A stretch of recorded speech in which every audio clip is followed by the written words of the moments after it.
Bonjour auditeurs de Sucre Radio, Vincent Côté au micro. Je m'entretiens aujourd'hui avec Marie-Ève Milot qui a interprété Nathalie Chabot, pas de H avec un Y, dans S'il le vous plaît. film, oui s'il vous plaît, dans le film Ego Trip, oui. Bonjour Marie-Ève, ça va bien? Ben oui, ça va très bien, merci. Super. L'idée de base du film, ben c'est un être qui a plus de plaisir à faire ce qu'il fait, qui s'enfonce, qui s'acharne à continuer dans la même direction. Ça porte à réflexion. Par exemple, lorsque Marc Morin dit arrêtez d'avoir du fun puis d'être heureux les deux pieds dans la merde, moi je travaille comme un chien pour être heureux. Au-delà de ça, il y a aussi un regard sur la société en général, sur les ONG. Je pense entre autres au moment où tu mets de la boue dans le visage de certains enfants avant de prendre des photos pour que ça frappe plus.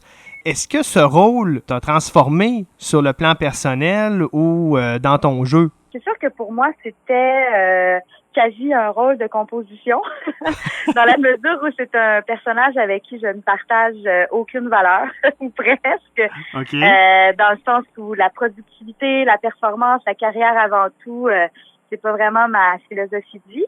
Fait que oui, c'est un défi dans la mesure où quand tu abordes un rôle, tu dois pas juger ton personnage, tu dois essayer de trouver la vérité là-dedans, tu dois donc le défendre. Fait que ouais, c'était un beau défi de jeu puis humainement aussi. OK. Parce que ça te correspondait, mais en même temps, pas. Ben, tu sais, on t'a vu ailleurs dans 19-2, dans ces gars-là. Donc, c'est pas du tout le même personnage, là. Ah, mon Dieu, mais absolument pas. Non, non, non. Ou même plus récemment dans le Berceau des anges, où je jouais une jeune fille mère très empathique et tu sais, non, non. C'est ça qui est le fun aussi comme acteur, de voyager dans l'échelle des valeurs humaines, puis à travers les époques aussi, là, tu sais, c'est le fun. On voyage. Oui, ben c'est ça, voyager un peu comme les émotions dans le film Ego Trip. On rit, on pleure. Mais j'aimerais savoir, à part le fait que c'est un bon divertissement pour toute la famille, selon toi, est-ce que Ego Trip, ça se veut aussi comme un bon moyen de sensibiliser la population à la situation en Haïti depuis le tremblement de terre arrivé il y a déjà 5 ans? Ben oui, je pense que moi, en tout cas, je trouve personnellement, ça met à découvert que bien sûr que c'est bien de faire un don de 5-10 dollars quand on est très touché, puis que là, tout d'un coup, les médias puis toutes les caméras sont tournées sur les grands séismes ou des catastrophes naturelles ou bon. Mais 5 ans après, il y a encore des gens qui sont dans le besoin, puis tu sais, dans le sens où il y a aussi l'idée des porte-paroles, tu sais, être porte-parole, par exemple, d'une cause comme Marc Morin dans le film. T'as le beau jeu, tu sais, parce que toi, tu y vas une semaine, bon, t'attires l'attention, mais tu sais, il y a des gens, des militants, des activistes qui travaillent au quotidien, et je trouve que le film, ça met ça en relief aussi. Oui, oui. C'est de découvrir ça de l'intérieur, en fait. Parce que nous, ce qu'on en reçoit de ça, c'est souvent de l'extérieur, puis c'est ce que les médias puis les nouvelles décident bien de nous montrer. Tu sais, c'est pas toujours un visage qui est tout à fait juste. OK, à ce point-là. Ben oui, c'est sûr, bien évidemment. Comme par exemple, c'est jamais tout noir tout blanc, mais bien sûr que on comprend que des fois il y a des ONG, il y a des gens à qui ça Ça que, profite. que ça profite, qu'un peuple reste un peu dépendant de ces structures-là, puis tout, tu sais, c'est ça. Je trouve que c'est le fun parce que ça met en relief certaines choses. Puis il y a beaucoup de gens qui sont derrière le masque de l'aide humanitaire, là, tu sais, mais tu te rends compte souvent que on en ressort souvent plus gagnant nous-mêmes que les gens qu'on souhaite aider. Est-ce que vous avez rencontré des embûches lors du tournage d'Ego Trip? Ce qui était intéressant comme défi pour nous, c'est qu'on a tourné la moitié du film à Montréal. Donc, les intérieurs, souvent, étaient à Montréal, OK. mais les extérieurs étaient en République dominicaine. Alors, tu sais, il y a quand même un méchant contraste de tourner l'hiver à moins 25 dans des studios ici. Puis là, tout d'un coup, tu sors de l'hôtel dans le film. Puis là, nous, on tourne, là, on est rendu à 35 degrés en République dominicaine avec la... Tu sais, fait que ça, il y avait un beau défi de raccord, en fait, là. Oui. Puis, ouais, ça, c'était quand même éprouvant. Mais sinon, c'est sûr que c'était éprouvant, mais c'était une expérience beaucoup plus enrichissante Qu'une embûche, là. Ben, mon Dieu, tellement. Ben oui, on est chanceux. Ah, c'est bien ça. Puis, est-ce que la langue a été une barrière ou est-ce que ça allait bien tout le long du tournage? Ben, ça a bien été parce qu'il y avait, entre autres, Anne Sirois, qui était la première assistante à la réalisation, qui déjà, elle, parlait 3 langues. Donc, elle dirigeait le plateau de main de maître, là. Vraiment, c'était très beau à voir. Bien sûr que, de toute façon, on travaillait vraiment beaucoup. On avait quand même des gros horaires chargés. Mais c'est sûr que des fois, pour entrer en communication avec les gens de la place, c'était plus compliqué parce que ben moi je parle pas espagnol. OK. Fait que ça c'était plus compliqué, mais ils étaient tellement fiers de nous accueillir, puis qu'on tourne là-bas, puis d'être représentés aussi, de pouvoir s'identifier à des personnages du film, Okay. que ben ça faisait quand même déjà la moitié du travail. Ah, c'est le fun, ça. Puis, Ouais. de quel beau moment est-ce que tu vas te rappeler de ce tournage-là? Ben, je t'avoue que le côté familial de l'équipe de tournage, OK.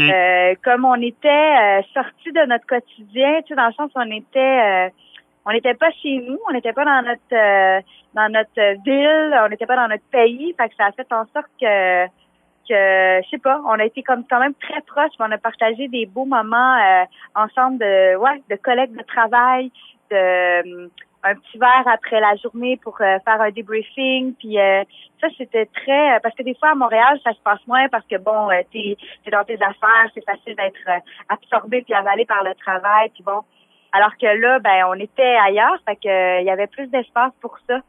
Ça a été le fun. Puis sinon, je te dirais que je me souviendrai toujours de la scène qu'on a tournée avec les enfants. OK. Comment ça? Ben parce que comme je disais un peu plus tôt, il y avait quand même effectivement une barrière de langage. Puis moi, quand j'ai tourné cette scène-là, bien sûr qu'on expliquait aux enfants que moi j'allais être comme fâchée après eux autres parce que pour prendre la photo et tout. Sauf que ça reste que c'est des enfants. Puis j'avais comme juste 2 takes pour tourner cette scène-là. Puis il fallait donc que je sois fâchée après les enfants. Et il y a des enfants que j'ai fait pleurer des enfants. Bref. Ah, c'est Ils me regardaient comme si je venais de briser leurs rêves. Puis moi, j'étais comme, oh mon Dieu, il faut que je finisse ma fête. Puis tu sais, c'est ça, tu sais, c'est difficile d'expliquer des notions de jeu, puis tu sais, le fil entre la réalité et la fiction à des enfants. Fait que ça, je t'avoue que je vais me souvenir de ça toute ma vie. Parce qu'on n'a pas le temps, entre les 2 prises, de leur dire non, c'est pas vrai, puis de commencer à s'expliquer, il faut vivre l'émotion, là. Oui, mais ça reste des enfants, tu sais, dans le sens où sur le moment, c'est quand même de la grosse peine qu'ils vivent, puis de la peur, puis même si tu dis après, hey, c'était pas vrai, tu sais, c'est quand même, c'est fragile tout ça, puis comme moi, je pouvais leur parler avec, tu sais, body language, mais tu sais, je pouvais pas dans leur langue leur expliquer à ma façon. Tu sais, c'est quoi mon rapport à la scène. Fait que ça, c'était bien particulier. Non, c'est ça. Tu as parlé justement que c'était toute une immersion avec ses collègues. Parlant de collègues, justement, je crois que c'était ton premier rôle avec Patrick Huard et Guy Jodoin. Ouais, comment ça a été de jouer avec ces acteurs? Est-ce qu'il y a eu des fous rires? Ben là, il y a eu beaucoup de fous rires. Beaucoup de fous rires. Ben, moi, c'est 2 gars qui me font vraiment, vraiment, vraiment beaucoup rire. Moi, je suis en plus très bon public. Puis on a eu une super belle complicité dans l'humour tous les 3. Fait que, ouais, même si c'était, comme je t'ai dit, on avait des horaires de travail assez chargés, on a fait ça vraiment dans le plaisir, la bonne humeur, puis le partage des bonnes idées. Ça, c'est vraiment chouette. Avec Guy Jodoin, j'ai l'impression qu'il atteint un niveau au-delà du texte. On dirait qu'il y a une interprétation plus physique de son texte, où je prends un peu la scène où est-ce qu'il étend ses sous-vêtements qu'il n'a pas lavé, mais en tout cas, il se promène d'une manière qui transpire le texte, puis on dirait que ça ajoute quelque chose. Est-ce que ça, c'était quelque chose qui était prévu, ou c'est Guy Jodoin qui a ajouté, on va dire, de son vécu, parce qu'on se rappelle de lui avec Bruno Blanchette, où est-ce qu'il jouait la comédie, mais c'était pas du burlesque, mais c'était très, très théâtral. Donc, est-ce qu'il a ajouté un peu au film? Mais bien sûr, de toute façon, comme acteur, on a toujours une grande liberté de proposer un personnage, dans le sens où oui, il y a un texte, oui, il y a un scénario. Là, en plus, on est dans de la comédie, puis par moments, comme la scène dont tu parles, on est encore d'autant plus dans une comédie de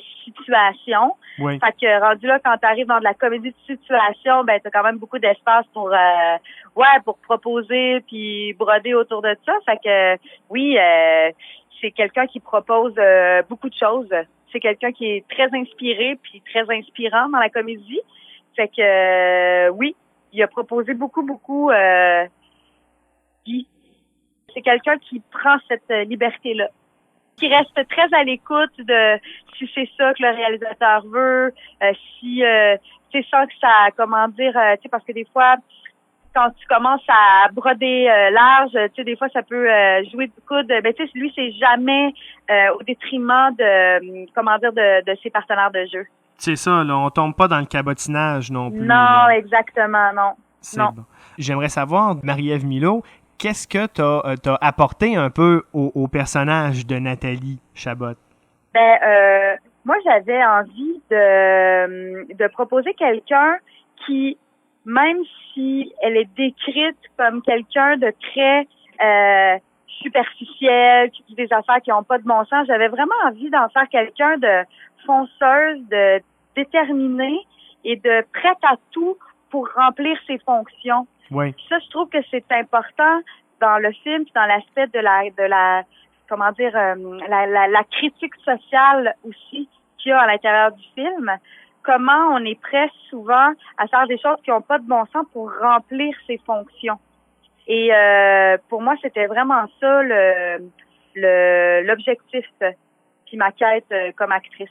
D'en faire un personnage pas juste superficiel puis qu'on va faire bon mon Dieu, elle est donc bien naïve puis elle est donc bien je voulais pas qu'elle soit pas intelligente. J'avais envie d'en faire une fille intelligente, mais qui met pas ses efforts puis son audace puis sa détermination à la bonne place.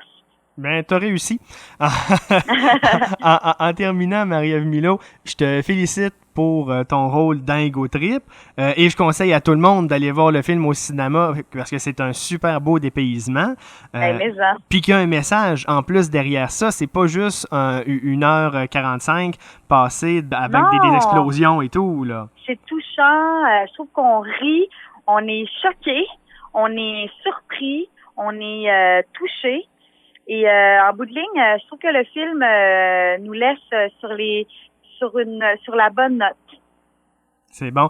Donc, tu sais, on n'a pas juste ri pendant ce film-là. Je trouve que c'est pas avec ça qu'on sort du film. On a envie dans l'auto, quand on rentre à la maison, de se poser des questions puis d'ouvrir un dialogue.